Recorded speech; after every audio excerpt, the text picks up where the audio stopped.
E aí, pessoal, estamos chegando para mais um episódio do JCast. Meu nome é Isabela Costa e eu vou me autodescrever para vocês. Eu sou uma mulher branca, de cabelo preto, olhos castanhos, eu tô com uma blusa creme e uma calça jeans. O episódio de hoje é a parte 2 de um episódio de um tema, né, que a gente já teve anteriormente, e vai ser Mulheres em Tecnologia, parte 2, inspirando a próxima geração. Para falar desse tema, a gente trouxe duas convidadas que são profissionais incríveis e já inspiram muitas pessoas por aí. Estamos falando de Bianca Mardones, que é UX Research, e Gabriela Nunes, que é gerente de relacionamento de TI. Bom, vamos conhecer nossas convidadas. Vou começar pela Gabi. Gabi, se autodescreva, né, primeiramente. Depois você se apresenta e conta pra gente como que você chegou na sua profissão atual. Boa noite a todos. Boa noite. Eu sou uma mulher branca, de cabelos escuros, com alguns pontos de luzes. Tô com um blazer branco, uma camiseta branca e uma calça jeans. Então, meu nome é Gabriele Martins Nunes, eu sou mãe de duas meninas lindas, Maria e Júlia. Trabalho na área de tecnologia há 20 anos. Essa informação acaba entregando aqui a nossa idade, né? E eu comecei quando eu fui fazer colegial técnico em processamento de dados.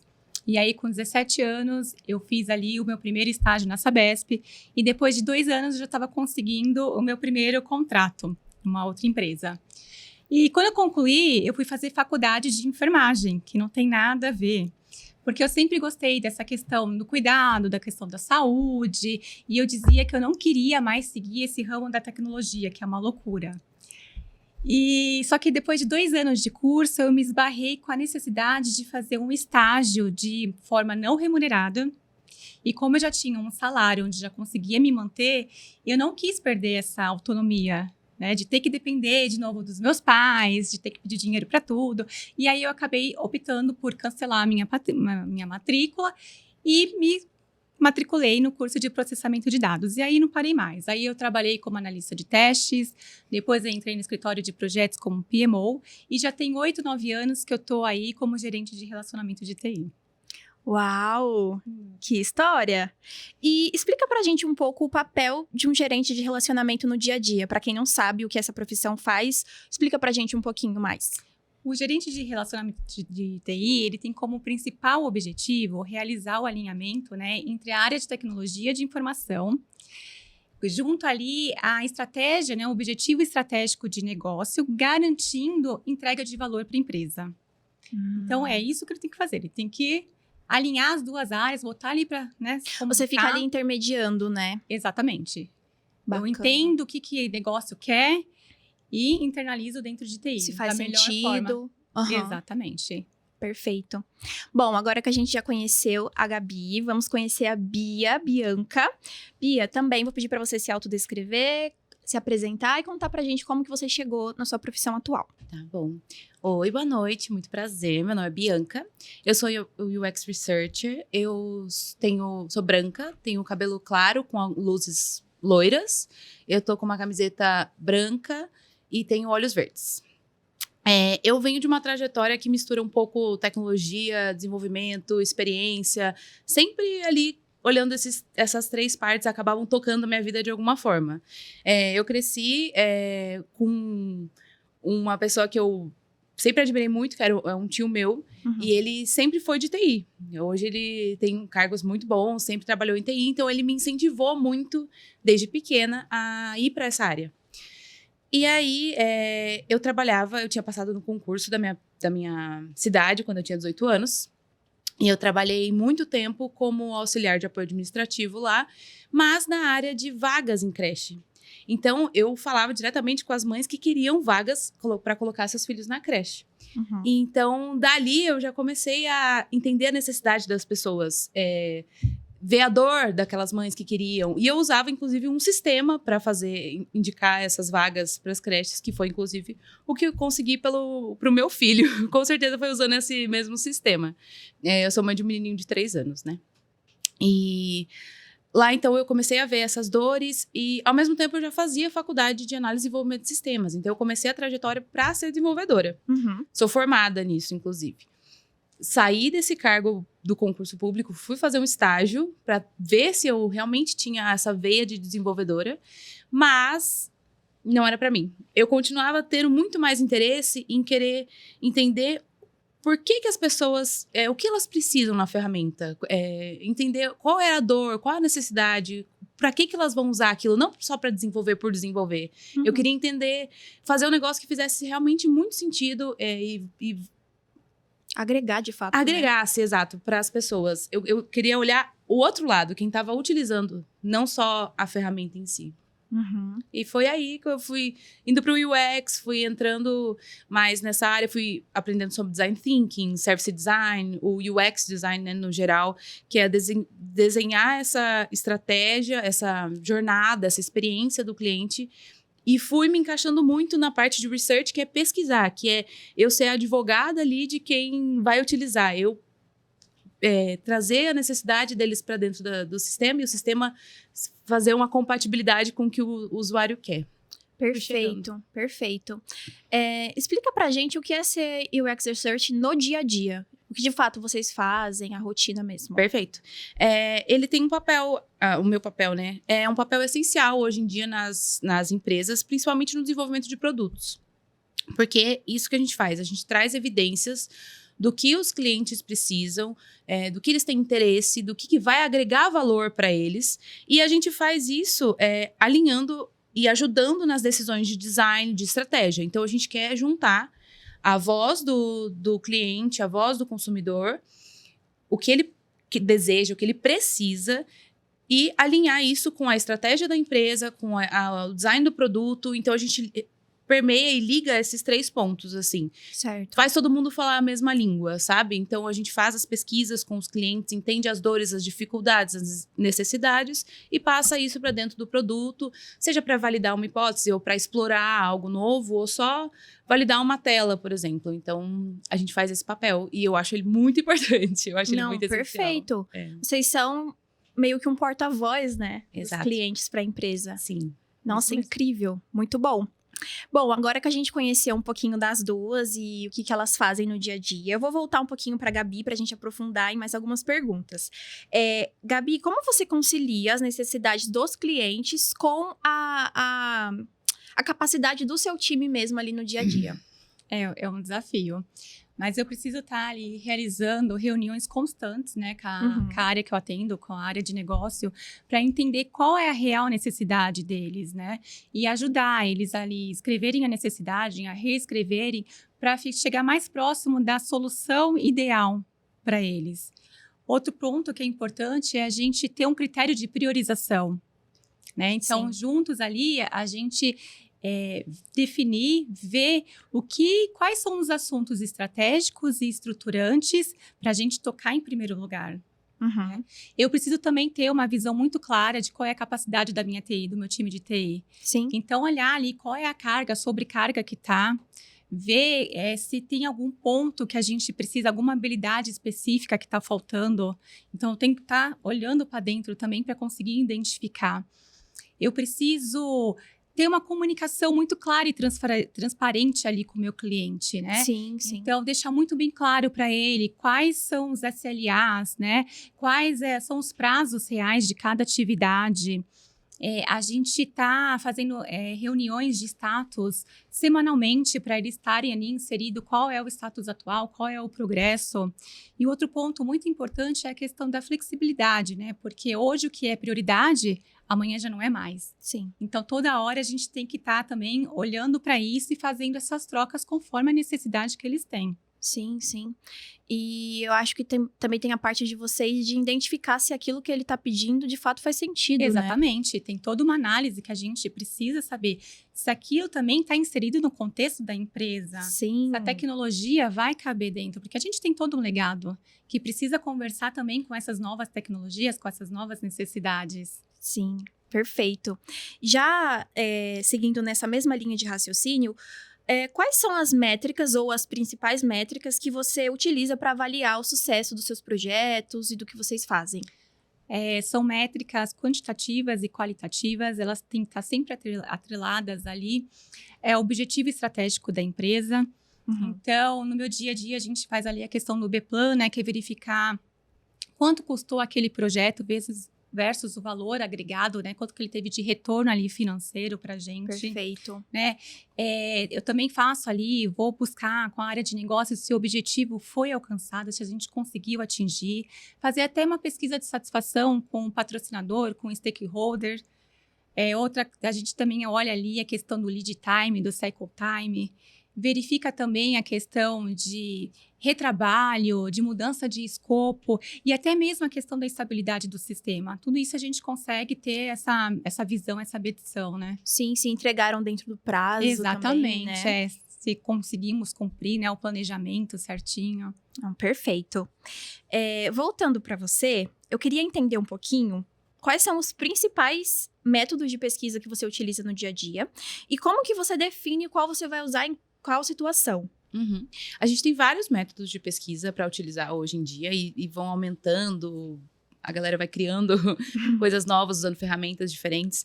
Mas, assim, o método vai depender muito de qual o objetivo da pesquisa que eu tenho. Então, se eu quero entender a necessidade, se eu quero entender o comportamento, um negócio que é mais sutil, eu vou tentar fazer uma entrevista, os métodos qualitativos que a gente chama, né? A gente quer qualidade na resposta. Então, eu vou fazer entrevista em profundidade, eu vou fazer assim, entrevista igual você está fazendo, vou falar com a pessoa, entender qual cenário ela usa, por que ela usa, qual o comportamento dela, o que leva ela a usar a ferramenta, ou o sistema, ou o produto digital, enfim. Sim.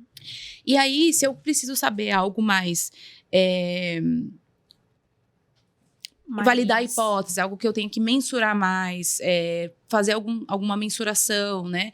Aí eu vou utilizar até métodos quantitativos, que seriam testes AB, por exemplo, comparando duas telas. Quantas pessoas clicou no botão vermelho, quantas clicou no botão azul. Exatamente, qual que eles vão preferir, por quê, né? Ou uma análise de dados que a gente já tenha de um site, um funil de jornada, por exemplo, de um site, entendendo por que as pessoas pararam ali. Vamos entender o que está acontecendo nesse lugar que está dando o erro e está interferindo na jornada do cliente. Ou então, até um NPS, né? Um CSAT, que são as pesquisas também que a gente tem com uma recorrência de entender aquela jornada foi eficiente, você conseguiu o que você estava procurando, qual foi a sua satisfação utilizando essa jornada no nosso aplicativo, por exemplo. Então, vai depender do objetivo, eu tenho várias possibilidades de utilizar diversas pesquisas. Caramba, então e elas se complementam, né? Muito bem. Que muito se fala mais da qualitativa e quantitativa, mas tem outras também, né? Sim, dentro desses dois tem vários modelos que a gente pode utilizar. Então, perfeito. E a IA tem contribuído para a sua profissão? Tem impactado em alguma coisa? O que você acha que mudou depois que entrou IA? A IA, hoje em dia, eu falo que ela é minha melhor amiga. Hoje em Olha dia. Só. Já é uma colega de trabalho, né? Uma minha colega de trabalho, IA. exatamente. Ela tem impactado em diversas áreas, assim, de várias formas. Mas eu acho que as ferramentas que eles estão lançando hoje com a IA, elas estão ajudando a gente a fazer o nosso trabalho ser mais efetivo ou mais rápido. Então, eles ajudam otimizando o processo. Então, o processo que eu tenho para fazer de criar um roteiro, de fazer agendar as pessoas, achar os usuários, entender o público, entender a forma de pesquisa, ele já vai conseguir me ajudar a pensar nesse processo de uma forma muito mais rápida. Seja fazendo análise de dados, que eu consigo colocar uma ferramenta de IA para analisar os dados mais rapidamente do que eu ter que ir lá e fazer na unha. Uhum. Transcrição de entrevistas, por exemplo, hoje em dia, as ferramentas que utilizam para ver um vídeo como esse podcast e transcrever o que as pessoas estão falando é IA. E com essa transcrição, eu consigo analisar e fazer a IA, pedir para ela tirar insights do que foi falado para mim, por exemplo. Então, isso já ajuda, ganha muito tempo. Gera insight, já faz a transcrição, fala, às vezes, até qual o sentimento da pessoa que estava falando quando ela estava falando. Então, tudo isso são insights que a gente consegue entender desde o comportamento quanto dados mesmo. Uhum. E ajuda a ganhar eficiência e focar mais na experiência. Então, o nosso papel vai ser o de discernir ali o que ela tá falando, claro, o que é bom, o que é ruim. Então, tem esse outro lado, né? Que a galera tem o medo de a IA entrar no lugar do nosso trabalho, mas não é Tem. bem assim. Ela tem os vieses que ela pode acabar fazendo na pesquisa e impactar, ela vai olhar uma coisa mais enviesada, mas ela pode ajudar a dar um início num roteiro estruturado e você vai ajustando conforme você entende que é a realidade, que é o ideal. Então, assim, a gente tem que ter o nosso olhar crítico, humano, de discernir os resultados que ele coloca e falar, isso é legal, Tem que esse ter um não guia é. ali, né? Um ainda. guia, exato. Vai precisar da Filtrar, gente né? pra fazer esse Exatamente. filtro. Porque não Mas é porque eles- é IA que vai dar tudo certo. Sim, Exatamente. mas Só copiar e ela colar. ajuda a dar uma celeridade ali no processo muito, muito boa. Eu acho que eu sou muito mais eficiente hoje em dia utilizando a IA. Sim, eu também. Eu percebi que depois que eu incluí a IA no meu dia a dia, eu automatizo o que eu consigo e foco muito mais na estratégia. Exato. Em trazer inovação, em pensar em ideias. Então, pra mim também tem sido meu braço direito. E eu confesso que eu era uma dessas pessoas lá quando saiu, meu Deus, IA, porque o pessoal começou a bombar um monte de notícia. Uhum. IA vai roubar o emprego de todo mundo. E eu tinha essa certa resistência com ela. Só que eu percebi, eu acho que todas as profissões hoje precisam olhar para IA. Mas a gente da tecnologia já era, se tornou assim determinante. Não Sim. tem mais, será que eu estudo IA? Se você não estuda IA, você já tá para trás. Então, vai tomar meu trabalho? Talvez, se você não se aperfeiçoar. Agora, se você dominar aquela ferramenta, você pode usar ela a seu favor, Sim. né? Uhum. Bom, Gabi, quais habilidades você considera essenciais para ser um gerente de relacionamento de TI? Em primeiro lugar, eu acho que a questão da comunicação é essencial, né? Ter a habilidade da negociação, Sim. ter uma escuta ativa, a empatia. A gente precisa também saber traduzir a necessidade de negócio para soluções tecnológicas, né? Que é fundamental, é essencial isso, né? Uhum. Foco no cliente e também ter a gestão de risco ali para saber ter ação rápida no momento crítico ali de um incidente, né? Sim. Eu acho que essas são as habilidades fundamentais para um gerente de relacionamento. Total. E essa última que você falou, eu acho que Sim, vocês estão tomando decisões O tempo difíceis todo. o tempo todo. exatamente. Você não tem mais aquele tempo de, me dá uma semana aí pra Não, mim entender melhor. Não, é ali na hora, na reunião, você já tem que dar a resposta. Exatamente. Você tem que pensar muito rápido.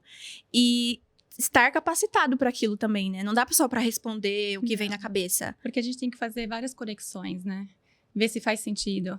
Olhando para o negócio, olhando para a tecnologia. Vai dar ruim? Vai ligar bem? Uhum. Né? Então, a gente precisa ter toda essa questão técnica, ter a visão técnica e ver a visão do negócio. Uhum. As duas precisam estar bem alinhadas, andarem juntos. Sim, total. Bia, na hora que a gente fala muito de pesquisa, acho que o pessoal que fala de pesquisa fala muito sobre o processo da pesquisa em si. Uhum. Mas eu queria falar um pouquinho sobre os resultados da pesquisa.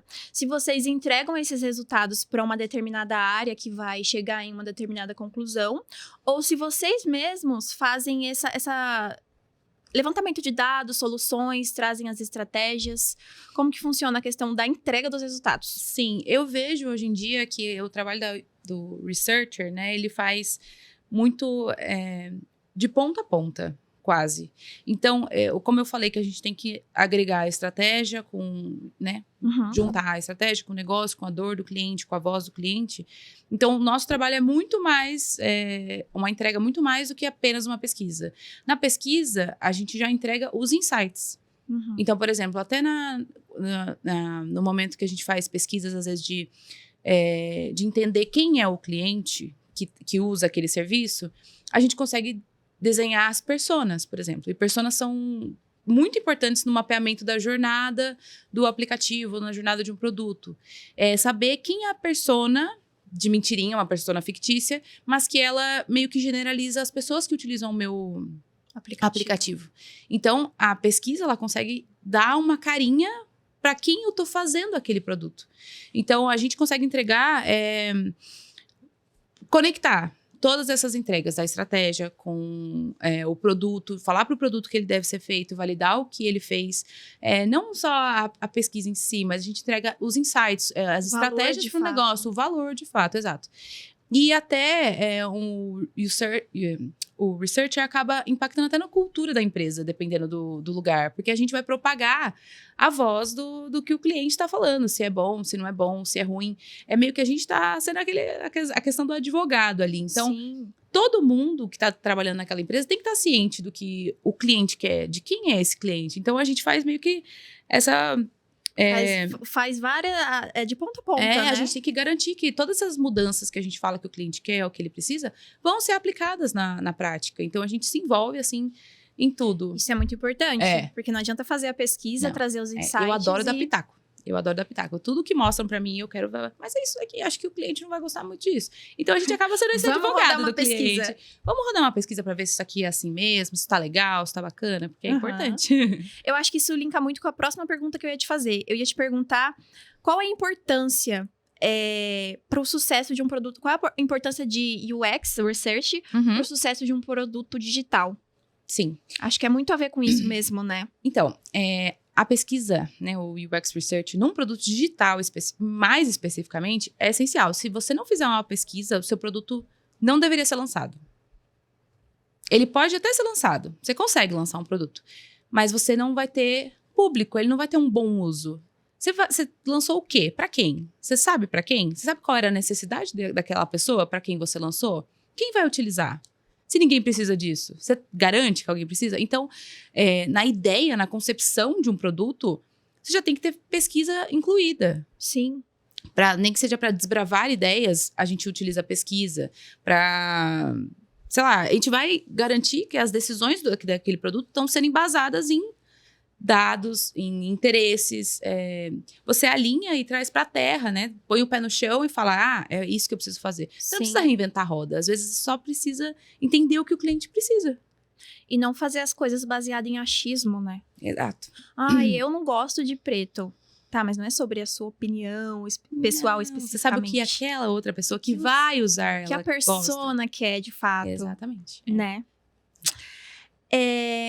Gabi, como você enxerga o futuro do gerente de relacionamento, já que entrou a IA agora, fortemente?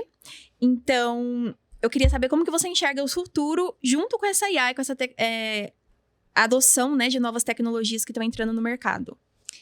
Eu acredito que a função, ela deixará de ser apenas olhando ali para a gestão de relacionamento e será fundamental na questão da transformação digital. Né? Esse profissional, ele vai ser expertise ali, vai ter a expertise do digital ali junto, alinhada à inteligência artificial, à automação, à questão analytics ali, otimizando a relação com negócio e TI, né? E impulsionando a questão tecnológica, impulsionando as soluções. Sim. Então, eu acredito nisso também. E acredito também que, assim, o papel do gerente já é mais estratégico, né? Sim. Só que eu acho que vai ficar ainda mais estratégico. Exatamente. Vocês vão ter muito mais tempo para olhar para a estratégia de negócio, para inovação, que é muito importante. Principalmente, né? Porque principalmente. Hoje, acho que a gente acaba perdendo muito tempo, assim, até bom, né? Mas na parte da gestão, e a gente não tem um tempo de qualidade para olhar para a inovação, para olhar para a tecnologia, para descer um pouco. Às vezes as coisas vêm muito rápidas, priorizadas, então a gente precisa descer logo, botar para executar. E essa análise acaba ficando um pouco esquecida, esse aprofundamento. Sim. Então, eu acho que com a chegada da IA, vai ajudar demais. A gente vai conseguir descer, detalhar, pesquisar, ver o que é melhor. Concordo muito. Inclusive, no segundo episódio, a gente falou muito disso. A gente falou até uma frase: não se faz nada grandioso com o tempinho que te sobra. Exatamente. Então, se você tá muito ocupado, como que você vai olhar pra inovação, né? Exato. Então, a partir do momento que você tem aquele tempo, inclui na sua rotina prática de inovação, o que eu posso fazer aqui de diferente? Aí sim você consegue trazer mais resultados. Exatamente. Inovações, né? Analisar qual é a necessidade, o que está faltando. Hoje a gente vai tocando conforme vai aparecendo ali e botando na fila. Isso, priorizando, né? Apagando muitos incêndios. Exatamente. Então, a gente sente essa falta, né? De conseguir olhar, analisar e estudar o que cabe para aquele momento, o que cabe para a fase que a gente está passando. Então, eu acho que vai ajudar bastante nesse sentido. Perfeita. Pro pessoal que assistiu você até aqui e se identificou com a sua profissão, com o que você faz, quais dicas você daria para quem quer seguir esse caminho também de TI, de gerência? Quais dicas você deixa? Livros? Fica à vontade. Eu acho que o primeiro passo é você gostar de relacionar com pessoas, que eu acho que é fundamental nessa área. A gente precisa saber lidar com N tipo de pessoas, porque a gente vai encontrar cada um com as suas características, cada um com o seu posicionamento. Então, a gente tem que ter essa habilidade, né? Tem que ter a questão da comunicação, da negociação, que nem eu falei que é uma habilidade muito forte. Então, tem que estudar, ler a respeito disso. Um livro que eu indico é Como Fazer Amigos e Influenciar Pessoas. Embora ele não seja focado em tecnologia, mas é um livro que vai ajudar demais na questão da comunicação e do relacionamento profissional. Perfeito. Né? E gostar de fazer essa gestão, porque é puxada ali, né? No dia A gente dia, conseguir equilibrar os pratinhos, precisa gostar dessa rotina. sim. Porque, que nem a gente citou aqui, a prioridade vem, né? Os incêndios vêm para a gente apagar. Sim. Então, a gente tem que estar, né? Ter aquele dinamismo de fazer as coisas acontecerem, de fazer, resolver, sair do outro lado. E você falou uma coisa muito interessante, gostar de pessoas, né? Gostar de pessoas. É importante. Porque a gente lida o tempo todo com pessoas. É a área de negócio que está cobrando a gente ali constantemente por entregas, por resultado. É o time que a gente tem que lidar ali para conseguir atender e também ver qual é a capacidade que ele tem. Então, a gente tem que encontrar esse equilíbrio da melhor forma. Perfeito. Saber fazer essa gestão entre as pessoas, entender o lado de um, entender o lado do outro e conseguir equilibrar. Porque você fica bem no meio, né? Sim. Entre um e Exatamente. outro. Eu preciso fazer entrega, mas nem tudo também que estão me pedindo, às vezes, dá para fazer no tempo que quer, da forma que quer. Então, a gente tem que ter jeito de falar, jeito de contornar a situação. Tudo para entregar da melhor forma e chegar no melhor resultado para a companhia. Sim. Perfeita. As soft skills que eles falam hoje, né? É Exatamente. muito importante. Muito! A soft skills tá passando na frente das Sim, hard skills. sim. Tranquilamente. Tem vários estudos falando. E eu Sobre acho que para essa função é essencial. Essencial. Perfeito. Bia, como você vê o futuro de UX Research? Tem alguma Assim, tendência aí rolando? Já tem várias rolando, principalmente com a IA, né? Essa parte da automação, Sim, de analisar sim. dados, já toda aquela parte deliciosa que era olhar para tabelas com milhões de números. Tem gente que gosta, né? Mas eles já vão ajudar a gente a fazer isso mais rápido, então obter insights mais rápidos. Tem essa parte. Eu percebo hoje também que eles têm olhado muito mais para designs inclusivos, acessibilidade. Então, a gente acaba tendo que, como researchers, entender como fazer pesquisas com acessibilidade, Aham. para pessoas com acessibilidade. É um desafio a mais ali, porque não sempre você consegue usar uma ferramenta que é pelo computador e a pessoa faz sozinha. Uhum. Ela consegue ler daquele jeito? É acessível? Então, a gente acaba esbarrando nisso também na forma da gente perguntar para os nossos clientes, né? Para os nossos consumidores.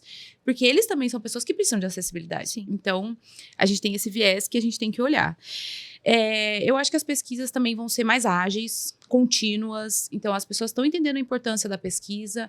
Tem que entender se a pessoa que está usando lá o nosso aplicativo está feliz, está satisfeito com o que está usando, se tem alguma barreira, se tem algum esforço demais para completar alguma coisa. Então, essas pesquisas contínuas têm que ser implementadas cada vez mais nos produtos. E eu acho que agora também tem novas abordagens que estão focando muito em emoção, sentimento. Bacana. Sim, o sentimento que isso está causando. Porque eu acho que o atendimento ao público, você falar com a pessoa, ter a empatia, é necessário. E é um ser humano que está usando o seu produto. Então, ele vai estar sentindo alguma emoção, ele não é apático, né? Sim, Ainda mais quando, às vezes, é um autoatendimento, a pessoa está usando porque ela está com algum problema. exatamente. Ela não está usando porque ela curte. Então, que é mais o olhar que eu tenho hoje, né? Com o trabalho que eu faço. Então, essa questão do sentimento, comportamento e emoção está sendo considerado muito e é importante também para a pesquisa. Nossa, total, eu não sabia disso. Vocês estavam olhando para emoção também. Sim. Eu sei que tinha algumas áreas que estavam já, né, com esse viés de, vamos olhar um pouquinho mais para emoção. Só que eu não sabia que já tinha chegado na pesquisa. E eu vi também que tem muitas outras áreas aderindo pesquisa, porque a pesquisa de UX Research era algo mais focado em tecnologia. Hoje, marketing, vendas, comercial, tá todo mundo usando a pesquisa. Porque é esses insights que vai fazendo eles evoluírem os serviços, os produtos. Exatamente, é a pesquisa que dá a voz pro cliente falar, tô gostando, não tô gostando. Total. Eu vejo a pesquisa só subindo, acho que não vejo mais nada sem pesquisa. Sim, cada vez mais eu vejo até vagas sobre pesquisa em empresas, que às vezes alguém já fazia, mas hoje eles entendem como é necessário um papel que alguém faça, ou até um time. Existe Research Ops, que é toda uma área estruturada de pesquisa. Você compartilhar os dados de pesquisa, você comunicar as pesquisas que estão sendo feitas para dentro da empresa, você ter estruturas e ferramentas de pesquisa, então é todo tem empresas que têm essa área já bem, bem organizada, né? Perfeito. Bia, se alguém que assistiu a gente falou, nossa, que profissão legal, eu quero seguir isso, como que você indica? O que a pessoa pode estar fazendo, estudando, lendo, para se tornar um UX Researcher? Primeiro eu falo vem, porque é uma profissão muito gostosa. Você fazer jus àquela pessoa que está ouvindo, sabe? Você conversa com a pessoa, você vê o dia a dia, a dor dela, e ela fica muito feliz por você estar ouvindo ela e ouvindo o que ela precisa. Sei lá, eu gosto muito, né, de ouvir as pessoas. Sim. E falar também, pelo jeito. Mas eu acho, tem cursos incríveis hoje em dia, como está sendo uma coisa mais estruturada, mais pesquisada, mais buscada. Sim. Tem muitos cursos legais que te dão um certificado, que eu acho que é legal você entender, primeiro o UX, o que é o UX, né, ou a pessoa que faz o design da experiência, para depois entrar na pesquisa, porque a pesquisa é um módulo à parte. Perfeito. Quem é UX entende um pouco de pesquisa, mas quem faz pesquisa tem que entender de UX, sabe? Aquilo um tá dentro do outro. Então, tem muitos cursos, é só colocar na internet, tem vídeos, são cursos dinâmicos, é um conteúdo que é muito gostoso de aprender e não é difícil. Eu acho que se você gosta de pessoas, gosta de ouvir as pessoas, você consegue fazer. Perfeito. Isso que você falou do primeiro fazer UX no geral é muito importante mesmo. Eu sou UX writer. E realmente, primeiro eu entendi UX, todos os princípios, as primícias, e aí depois eu me especializei em writer, né? Então é uma dica bem legal para deixar pro pessoal que quer ir pra área da pesquisa, primeiro entender a base ali. Guarda-chuvinha todo, exato. E o que tá dentro de cada partezinha, porque não é uma coisa só, né? Tudo no dia a dia muita coisa, liga muito, né? Sim. Bom, meninas, eram essas as perguntas que a gente trouxe para vocês. Muito obrigada pela participação de vocês. Vocês foram incríveis, incríveis. Obrigada pela oportunidade. Eu que agradeço. Eu fico muito feliz de trazer vocês aqui. A gente falou disso no primeiro episódio, mas é muito importante a gente mostrar para as pessoas que assistem que a gente é capaz de entrar também na tecnologia. Porque mulher no mercado de trabalho, a gente está cada dia crescendo mais. Cada dia a gente está entrando mais no mercado de trabalho. Mas na tecnologia, eu vejo que tem muito preconceito ainda. Até das próprias mulheres. Tipo, eu acho que tecnologia é mais para homem e tal. E não. É super possível as mulheres entrarem na tecnologia.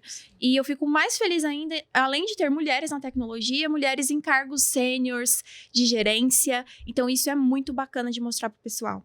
E uma coisa que eu achei muito incrível do nosso papo aqui é que nós duas temos, mesmo estando em TI, a gente tem cargos que precisam da empatia, das soft skills que a gente tinha comentado. Então, não é só saber exatas, não é só saber a computação, a tecnologia. Você tem que saber o humano, né? Que é muito importante. Então, eu achei isso muito legal também. Eu acho que o humano conta muito mais. Porque a parte técnica, a gente aprende.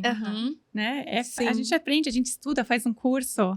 Mas essa questão, esse olhar para a pessoa... Você não consegue fingir, não é consegue aprender. É difícil. É o diferencial. É o diferencial. Então faz a diferença. E eu acho que a mulher sabe lidar muito bem com isso. Eu tenho certeza. Quanto mais você cresce, mais soft skills você precisa. E menos hard skills você precisa. Não é? Exato.